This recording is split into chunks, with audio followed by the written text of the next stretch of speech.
Bonjour, bonjour. Bonjour tout le monde, vous allez bien? Ça fait plaisir de louer avec vous. Merci la Ben, c'était incroyable. Ça m'a fait beaucoup de bien là, de voir ça. En plus, je l'ai eu 2 fois. Donc, la double onction, là, c'est beau ça. C'était incroyable. Vous êtes prêts pour cette nouvelle série? Du coup, les relations, c'est passé. On a parlé de la sexualité, du mariage, toutes ces choses. Allez checker sur YouTube si vous n'avez pas écouté, ça vaut la peine. Et aujourd'hui, on se lance dans cette nouvelle série, le dernier mot. Les derniers mots de Jésus. Quelles sont les dernières paroles qu'il a dit avant de mourir? Et du coup, on va se plonger dedans, on se prépare pour la Pâque, comme Nano a dit avec le carême. Et du coup, on va se préparer par rapport à ça. Vous êtes prêts? Trop cool. Alors moi, cette nuit, il s'est passé quelque chose dans mes rêves.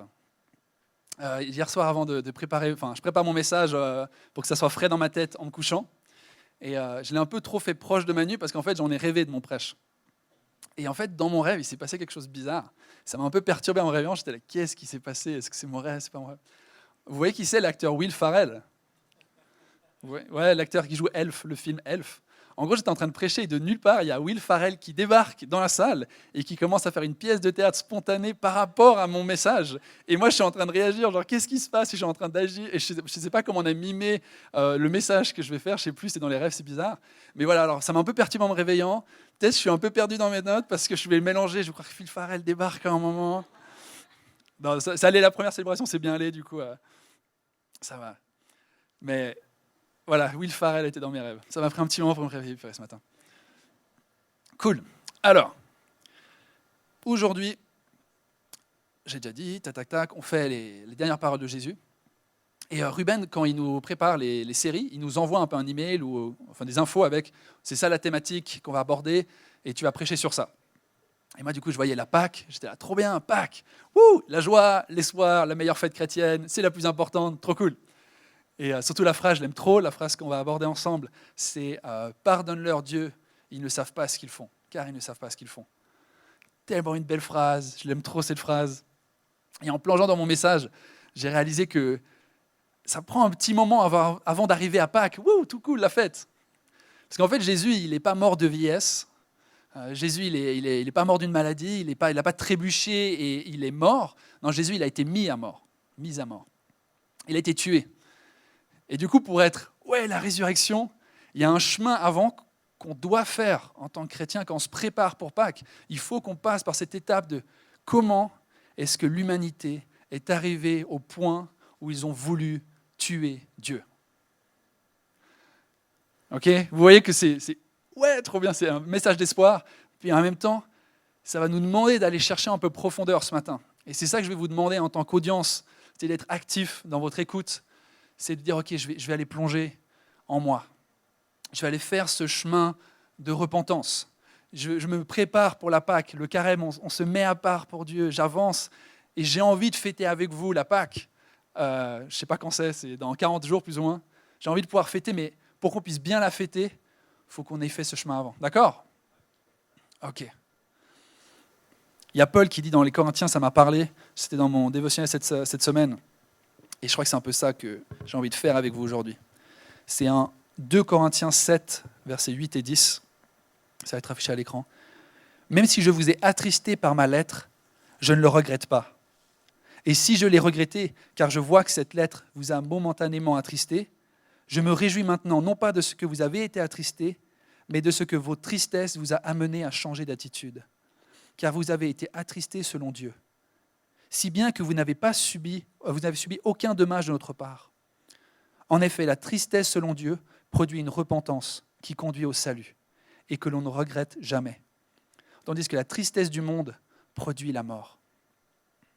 Ok, alors mon message pour vous aujourd'hui, c'est un message de salut. C'est un message de salut. Vous tous dans cette salle, vous êtes invités à prendre part au salut de Dieu. Et pour ça, on va peut-être être un peu attristés, mais ça va nous faire du bien.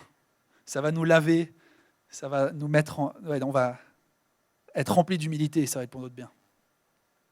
Ok, alors je vais prier. Seigneur Jésus, merci pour cette occasion qu'on a de parler et de prêcher ta parole ce matin. Merci Seigneur parce que tu es là parmi nous. Et j'aimerais te demander, mon roi, que tu puisses mettre un esprit de repentance dans cette salle. Qu'on puisse être humble, mon roi. qu'on puisse être face à face avec toi ce matin, te voir pour qui tu es, et qu'on puisse se voir aussi nous-mêmes et là où on en est. Là où on en est avant la Pâque, pour que ces prochains jours, on puisse faire un pas vers toi, qu'on puisse se laisser être dépouillé comme toi tu as été dépouillé, et pour qu'on puisse recevoir le salut que tu nous donnes gratuitement. Alors viens bénir chaque personne ici dans ton puissant nom. Amen. Amen. Est-ce que vous êtes familier avec cette expression, un peu les bulles d'algorithme sur les réseaux sociaux? Vous savez ce que c'est un peu une bulle d'algorithme où tu reçois plein de contenu qui est pour toi parce que Facebook, Insta et tout ça, il sait que tu aimes ça, du coup il va te bombarder de ça. Moi, ces dernières semaines, j'ai eu quelque chose qui m'a été bombardé dessus. Parce que moi, je suis un peu dans la bulle chrétienne américaine. C'est un peu ça mon contenu, beaucoup sur Insta. Et j'ai été bombardé d'un truc qui se passe aux États-Unis. Qui a entendu parler du réveil d'Asbury? Oh, trop bien, beaucoup. Cool. On va parler de ça un peu ce matin. Okay, je voulais commencer mon message en exposant un peu ce qui est en train de se passer là-bas. Parce que c'est important pour nous, en tant qu'Église, qu'on sache ce que Dieu est en train de faire dans le monde. Okay, Dieu, je ne sais pas comment il fait, mais il arrive à gérer tous les gens individuellement de cette Église en même temps, plus toutes les églises du monde individuellement et en même temps, tous ensemble. Et il est assez fort, notre Dieu. Et là, il est en train de faire quelque chose d'assez incroyable aux États-Unis. Et c'est important pour nous on a le moyen de le savoir ce qui se passe, du coup, profitons. Alors, Asbury, c'est une petite ville aux États-Unis, je crois dans le Connecticut, là j'ai un blanc, mais je crois que c'est le Connecticut, de 6000 habitants. Alors 6000 habitants, pour les Genevois, c'est plus ou moins colonie, et pour les Nyonnais et tout, c'est 2 fois Founet, un peu, que vous avez en tête. Un village, ouais, c'est un village. Ils appellent ça une ville, mais c'est un village. Mais par contre, contrairement à Colonie, il n'y a pas de ville autour, c'est tout ce qu'il y a. 6000, c'est tout ce qu'il y a, il n'y a rien d'autre autour. Et en fait, dans cette ville, il y a une université chrétienne, et il y a une chapelle. Et dans cette chapelle, ils ont des services régulièrement. Et le 8 février, c'était le soir, il y a eu un service, et un prédicateur est venu, il a prêché, comme il fait souvent. Et à la fin, il a fait un appel, comme il fait souvent. Et la louange est revenue, il y a eu un face-to-face, comme nous on l'appelle, mais en temps de ministère, comme il se passe souvent. C'est vraiment qu'il s'est passé quelque chose de différent cette fois. En fait, la louange, elle ne s'est pas arrêtée. Ils ont commencé à louer, et ils ne se sont plus arrêtés. Et en fait, alors, ça commence à 1 heure. 1 heure de louange, c'est quand même long. Non, on ne le fait jamais. 1 heure de louange. 2 heures de louange. 3 heures de louange, ça commence à être tard. Et là, les étudiants de l'université commencent à entendre parler de ce qui se passe. Ils disent, purée, il y a un truc à la chapelle, il faut y aller. Du coup, ils y vont. Des gens commencent à se rassembler. Et même, il y a des gens qui disent, mais en fait, j'ai pas envie de sortir d'ici. Ils ont pris leur matelas, ils sont allés dormir dans la salle parce qu'ils voulaient être dans la présence de Dieu. Et là, il s'est passé quelque chose de très 2023, du coup. C'est qu'il y a des gens qui ont commencé à filmer, et ils ont dit, ça fait 20 heures qu'on loue, et ils ont balancé ça sur TikTok. Et du coup, en quelques heures, tout d'un coup, il y a des millions de personnes qui sont, il se passe quoi? Purée, 20 heures de louange, trop bien. Puis après, ça continue, nous on fait notre journée, d'autres vidéos, ouais, 30 heures de louange, 30 heures, ok, purée, ok, il se passe un truc, 60 heures de louange, on est toujours là. Et là, il commence à avoir un engouement. Et en fait, il est en train de se passer quelque chose, parce que Dieu, tout d'un coup, a décidé de toucher cet endroit à Asbury. Il a débarqué. Et les gens qui étaient là, ils ont envie qu'une seule chose, c'est d'être dans sa présence.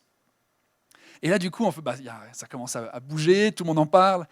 En 2 semaines et demie, ils estiment plus de 50 000 personnes ont débarqué à Asbury pour voir ce qui se passe là-bas. Parce qu'ils ont juste envie de goûter à la présence de Dieu. Ils ont envie de goûter à cet endroit, on ne sait pas pourquoi, mais les gens ne veulent plus partir. Les gens louent. Et même, il y a CNN, il y a Fox News, il y a le New York Times qui ont débarqué, ils font des photos. Pour ceux qui vont avoir la référence, il y en a l'article du New York Times, c'était le Woodstock chrétien.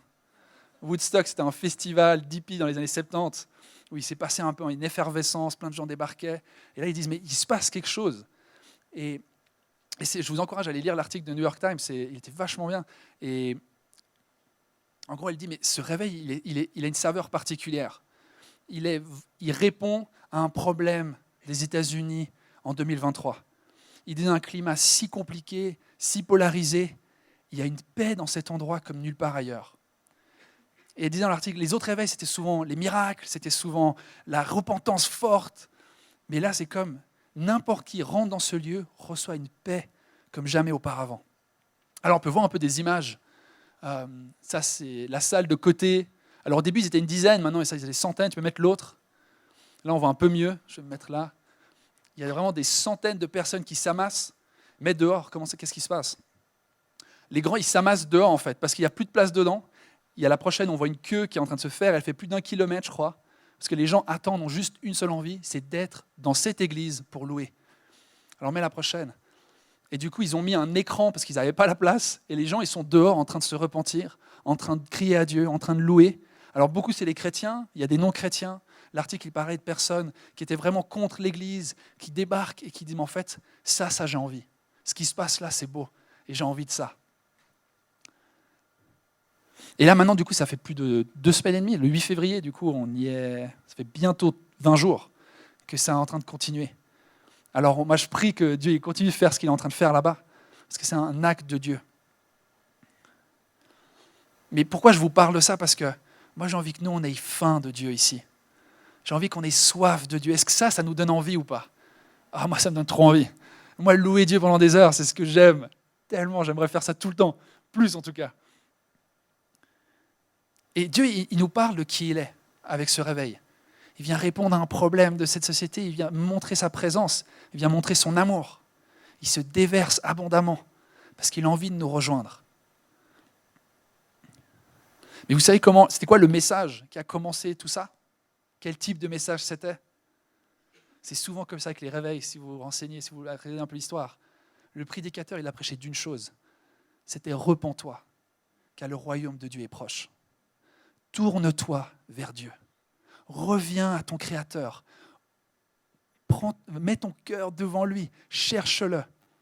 La Bible, elle dit, cherche Dieu pendant qu'il se laisse encore trouver. Et il a prêché ça. Et il a dit, si tu as envie, viens devant, viens, mets-toi à genoux, prie Dieu. Repens-toi. Et des gens l'ont fait. Et Dieu a béni ça et a mis sa main sur cette petite chapelle aux États-Unis. Et moi, ce que j'aime trop, c'est que ce réveil, il parle tellement de qui est Dieu aussi. Si c'était à New York qu'il avait fait ça, ça aurait été moins impressionnant. 50 000 personnes à New York, il y a des méga churches de peut-être 15 000 personnes à New York.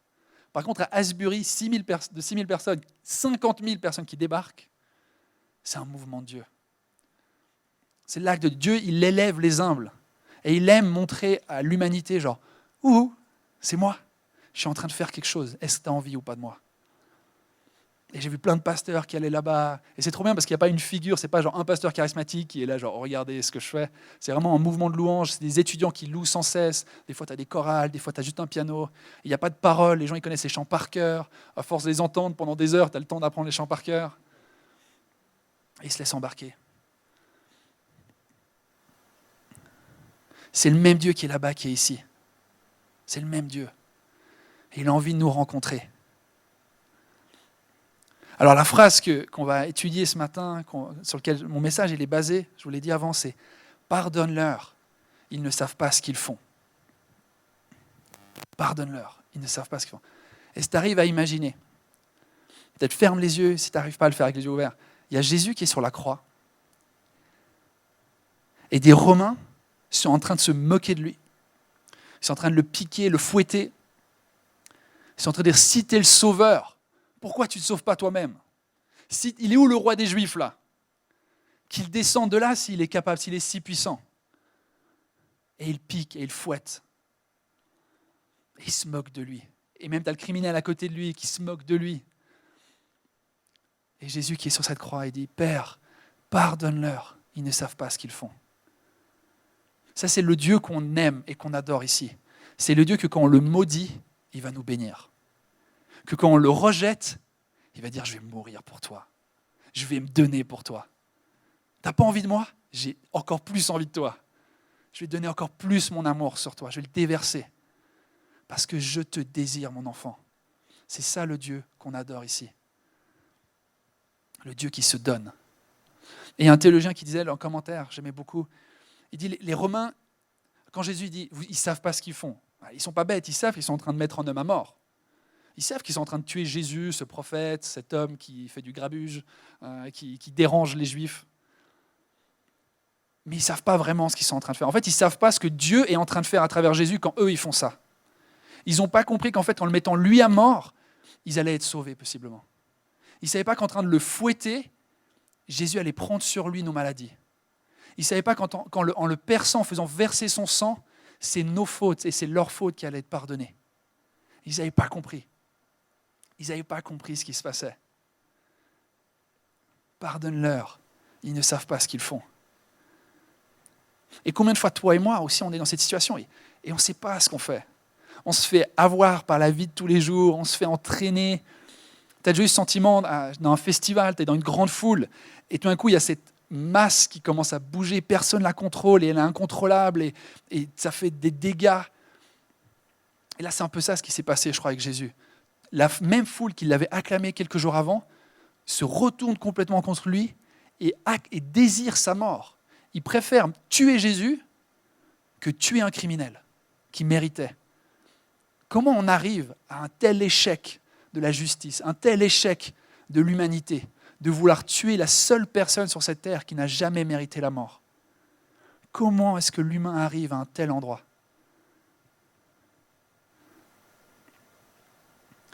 Au moment le plus sombre de l'humanité, quand la lumière vient, les ténèbres la rejettent et le tuent.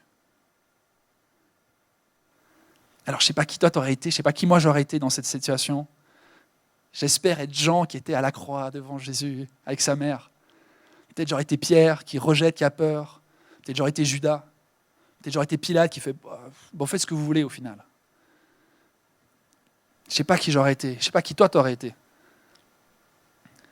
Mais moi, quand je regarde ma vie, je sais que il y a des choses en moi qui ne glorifient pas Dieu. J'ai comme cette image un peu que tu m'avais donnée où c'est comme s'il y a mon cœur qui est là et j'ai un amour, mais en fait, il va dans tous les sens. Et genre, il va dans ce sens-là, il va là. Pour moi, actuellement, un des gros défis, c'est comment je contrôle les écrans. Et du coup, j'ai une affection pour les réseaux, pour Internet, pour ces choses-là qui est pas juste. En grandissant, j'aimais la drogue, j'aimais la fête, j'aimais les soirées, j'avais un amour pour ça qui n'était pas juste. J'aimais la pornographie, j'avais un désir pour ça qui n'était pas juste. J'avais un orgueil sur mon apparence qui n'était pas juste. Et année après année, jour après jour, Dieu il est comme en train de ramener tous ces désirs à lui. Et il les ramène pour qu'on soit aligné avec lui. Il dit, ayez un cœur entier pour moi. Ne soyez pas divisés. Et moi, mon cœur, il est divisé dans tellement de choses des fois. J'aime ça. Et après, je me rends compte que ce n'est pas Dieu. Je suis, purée Dieu, je suis désolé. Ça ne me remplit pas, ce n'est pas juste pour moi. Je me repens et j'essaye de revenir à lui. Et c'est son amour qui me rappelle. Des fois, c'est la tristesse. Des fois, c'est sa bonté qui me mène à la repentance. Dieu, il utilise différentes manières, différentes choses. Mais vous voyez cette image un peu où j'ai plein de désirs qui partent dans tous les sens. Et la sanctification, c'est quoi pour moi? C'est une des manières que j'ai de l'expliquer. C'est Dieu qui aligne nos désirs et notre amour à lui. Et il dit, moi j'ai un amour un pour toi, mon fils et ma fille. S'il te plaît, aie un seul amour pour moi. Sois uni avec moi. J'ai envie d'être ton conjoint. J'ai envie d'être ton amoureux. J'ai envie d'être ton père, ton frère, ton maître, ton ami. Est-ce que tu veux de moi ou pas? Et ça prend de la repentance régulièrement. C'est un style de vie. On en parle souvent parce que c'est un style de vie. Chaque année, on se rappelle de la Pâque. Pourquoi? Parce que chaque année, il faut qu'on se rappelle. Parce que nos pensées, il faut les renouveler.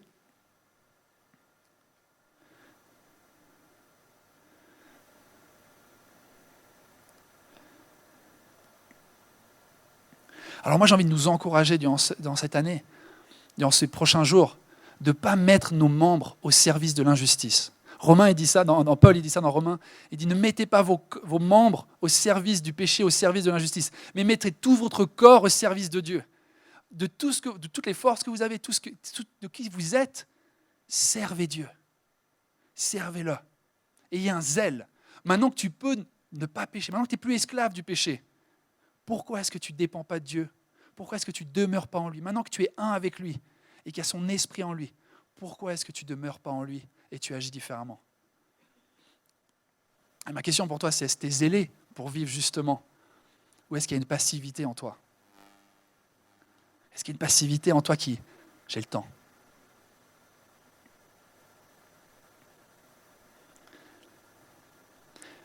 Parce que une des pédagogies que Dieu, qu'il utilise avec nous, alors Alors, il n'utilise pas toujours celle-là, mais j'ai l'impression que c'est un peu son truc principal. C'est que, comme je disais, quand on fait le mal, il fait le bien. Et quand on le rejette, il nous aime encore plus. Et Heidi Baker, c'est une missionnaire en Afrique qui partage un témoignage. C'est un homme qui a expérimenté quelque chose avec Heidi Baker, et il partage.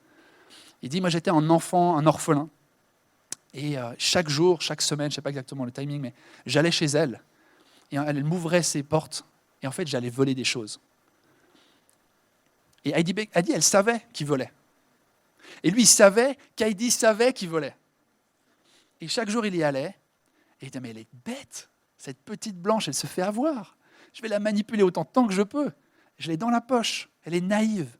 Si elle croit qu'avec son amour, ça va faire un petit impact en moi, elle a trop, alors je vais prendre. Et je vais lui voler. Et je vais prendre ce qu'elle a à me donner. Et je n'ai pas envie du reste. Mais les jours passent, les semaines passent. Et en fait, chaque fois qu'elle le voit, elle l'accueille les bras grands ouverts. Elle dit, je suis content que tu sois là.